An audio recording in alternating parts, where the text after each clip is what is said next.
Hey there, welcome replay viewers. Oh, hi. Just gonna mute my computer and I'm just waiting a few seconds till people get their notifications.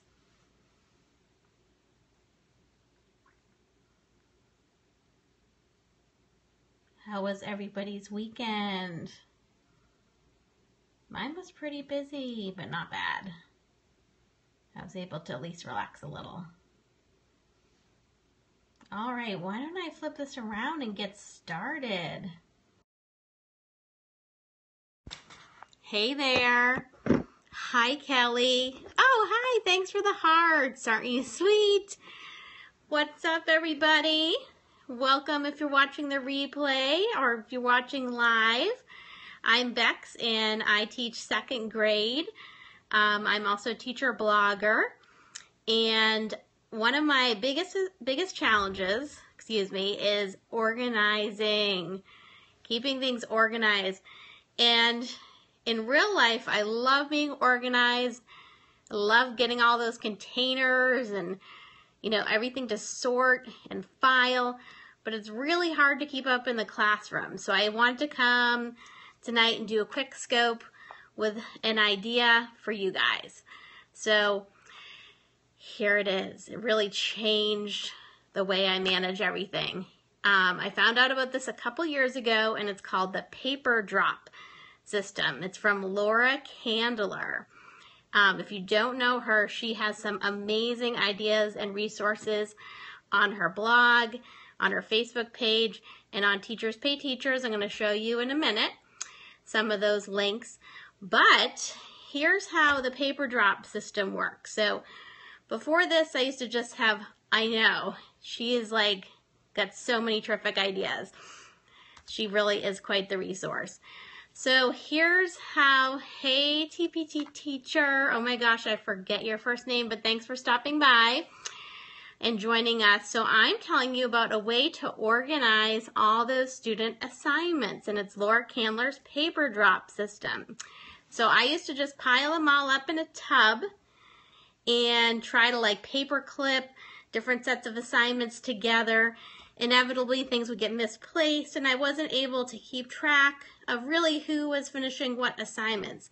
As a teacher, thank you. That's so nice of you. Thank you for sharing out, Kelly. That's awesome. So as a teacher, I always had an idea of who finished all the assignments, but there are always some kids who you think don't finish everything, or for sure don't finish, and you want to really keep track so you can find out who you need to give some direct help to. Thank you. Thanks for inviting followers. So in order to do the paper drop system, you only need a couple things.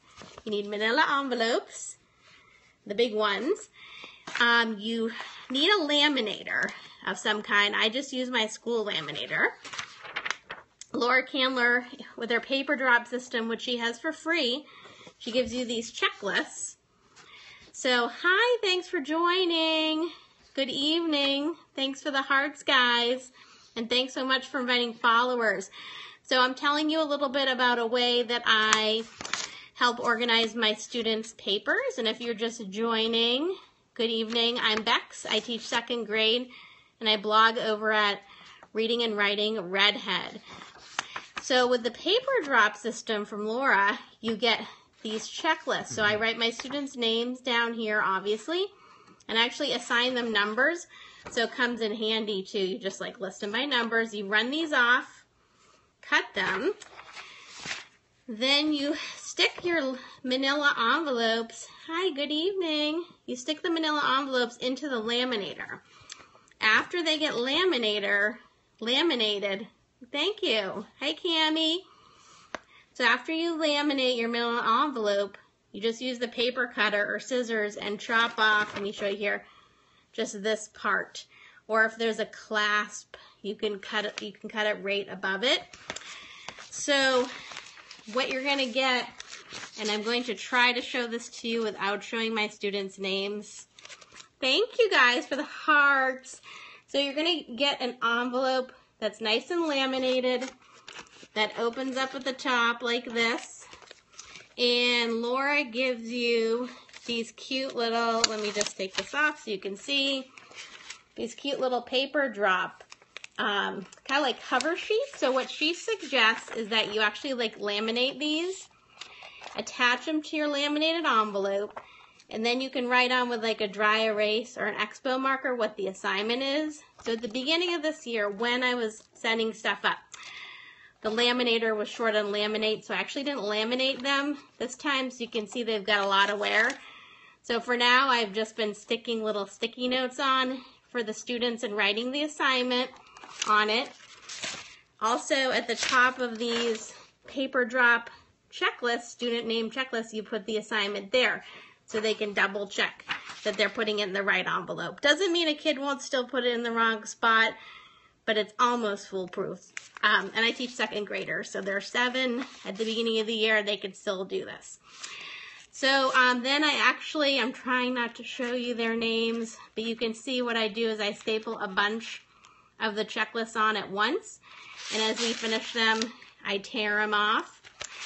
Now, Laura taught older kids, so what she suggested was having a helper after the kids are done with the assignments, take all the assignments out, look at the checklist, and kind of put them in order by alphabetical order or student number.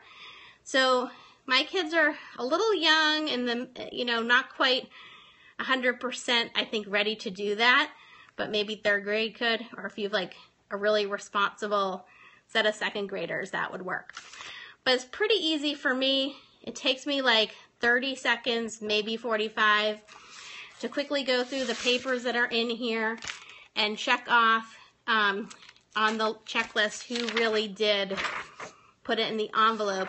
And then it allows me, with this paper drop system, thank you for the hearts, with the paper drop system, it allows me to then be able to like target helping the specific students who are always, having trouble finishing their work, right? And then I can also find out, well, who has their work totally complete and needs some other activities to do. So I'm going to flip this camera around. You might get a super close-up. Sorry if you do. Over here on my laptop, this is what it looks like when you download it from Laura's website or from TPT, Teachers Pay Teachers. There's her website right there. Feel free to take screenshots so you can go check it out. And she has all kinds of great detailed directions, even more than I did. And you can see, actually, if you want to print these out in color, they're so cute. Look at those. And there's like a whole bunch of them. Those are adorable. So I try to put like a different one on each of my envelopes. And let me get back on the internet here. And I'm going to just show you. Check it out. It's not my idea. It's from Laura Candler. Look at those downloads. So tons of people use those. So go to Teachers Pay Teachers and just search for Laura Candler. She'll come up, or search for paper drop. Oh, that's cool. I just saw like a camera come up. That must be from a screenshot. I'm glad that's helping you guys. Yeah, so just go to her website. She also is on Facebook. Search for her there. And I give all the credit to her. I'm going to turn this back around for a minute. But it's her paper drop system has really allowed me to stay organized, get those assignments, into certain spots. And actually at the end of the day, when it's time to go home, as a teacher, I always have papers to correct. So this just goes, boom, right in my tote bag. And I take it home, empty it out, and double check all the assignments. So I hope that helped you guys. Again, I'm Bex. Feel free to follow me. And thanks to those of you who stopped by and shared and gave hearts. I really appreciate it. And mega shout out to Laura Candler for the amazing idea. Amazing idea. Thanks, guys. Have a great night. Bye.